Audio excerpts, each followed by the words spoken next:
बच्चों, कनेक्टेड में आपका स्वागत है।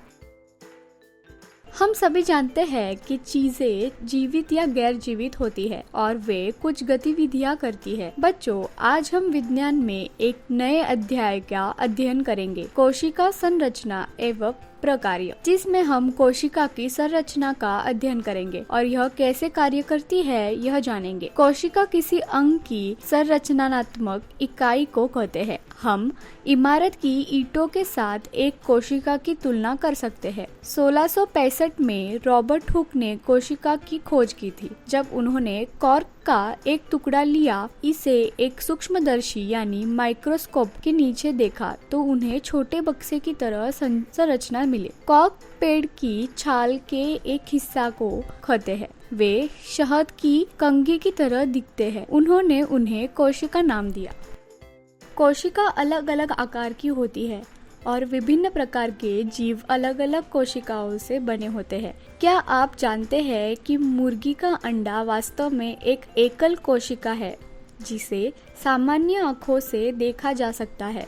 कोशिका का अध्ययन करने के लिए वैज्ञानिक सूक्ष्मदर्शी यानी माइक्रोस्कोप का उपयोग करते हैं। कोशिका के विभिन्न आकार और प्रकार है।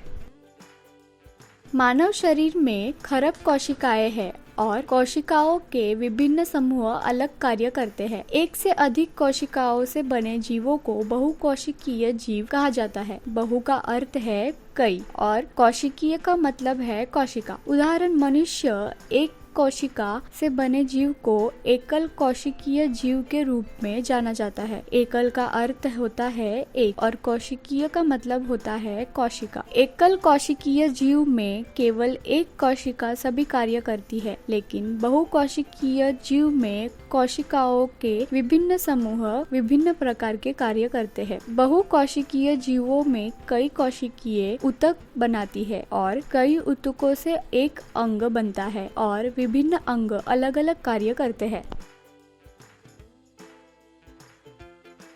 अमीबा का कोई निश्चित आकार नहीं है, यह अपना आकार बदलता रहता है। अमीबा के शरीर के बाहर संरचना जैसी उंगली होती है जिसे स्यूडोपोडिया कहा जाता है, जिसका अर्थ है झूठे पैर। जब अमीबा आगे बढ़ता है तो ये दिखाई देते हैं और गायब हो जाते हैं। मानव शरीर में श्वेत रक्त कोशिका एवं कोशिका होती है जो आकार बदल सकती है। आप रक्त कोशिका, मांसपेशी कोशिका और तंत्रिका कोशिका जैसे विभिन्न प्रकार की कोशिकाओं को देख सकते हैं कि वे एक दूसरे से अलग दिखती है और विभिन्न कार्य करती है। कुछ कोशिकाएं लंबी होती है और उनके सिरे नुकीले होते हैं और कुछ तंत्रिका कोशिका की तरह होती है। झिल्ली कोशिका को आकार देती है। पौधों की कोशिका में कोशिका झिल्ली के ऊपर एक अतिरिक्त आवरण होता है जिसे कोशिका भित्ति कहा जाता है। कोशिका भित्ति कोशिका को कठोरता प्रदान करता है।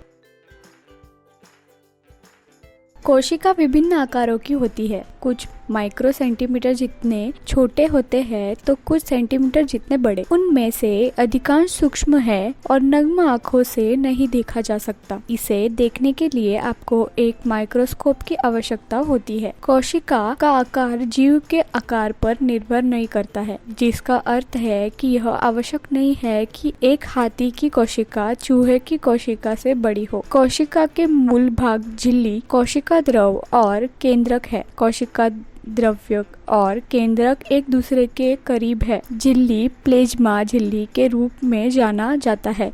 वह झरझर है ताकि पदार्थ अंदर जा सके और बाहर आ सके।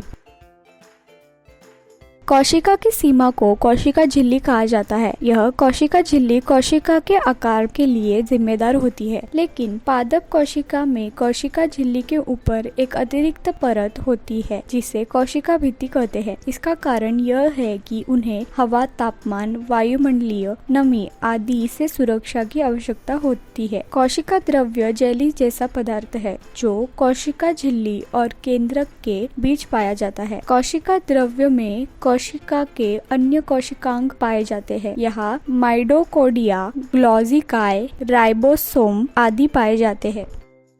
केंद्रक कोशिका का महत्वपूर्ण संगठक है। यह कोशिका के केंद्र में स्थित है और आकार में गोलाकार है। केंद्रक झिल्ली वह झिल्ली है जो कोशिका द्रव्य और केंद्रक को अलग करती है। एक उन्नत सूक्ष्मदर्शी की मदद से हम केंद्रक के ऊपर छोटे वृत्त को देख सकते हैं, जिसे न्यूक्लियोलस कहते हैं। केंद्रक में गुणसूत्र यानी क्रोमोसोम नामक संरचना जैसा धागा होता है, जो माता पिता से संतानों तक जीन ले जाते हैं। गुणसूत्र केवल कोशिका विभाजन के समय देखे जा सकते हैं। केंद्रक का काम कोशिका को नियंत्रित करना है। जीवित कोशिका की संपूर्ण सामग्री को जीव द्रव्य यानी प्रोटोप्लाज्म कहा जाता है। प्रोटोप्लाज्म को कोशिका में जीवित पदार्थ कहा जाता है। माइक्रोस्कोप के तहत प्याज कोशिका का अवलोकन करते हुए हमें कोशिका द्रव्य में एक खोखला स्थान मिला, जिसे रिक्तिका कहा जाता है। पशु कोशिका में रिक्तिका पादप कोशिका से छोटी होती है। अगर हम माइक्रोस्कोप के नीचे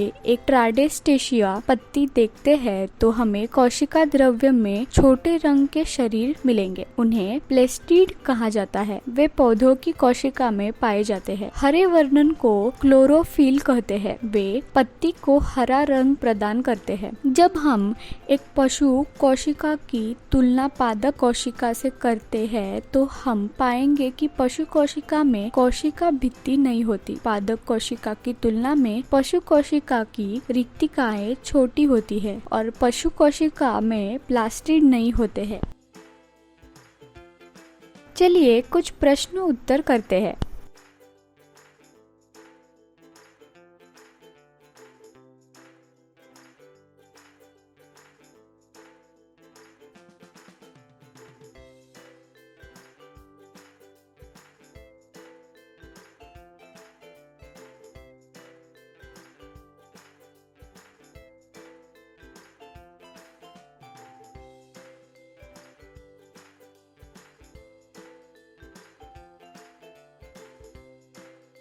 आइए उनके उत्तर जानते हैं।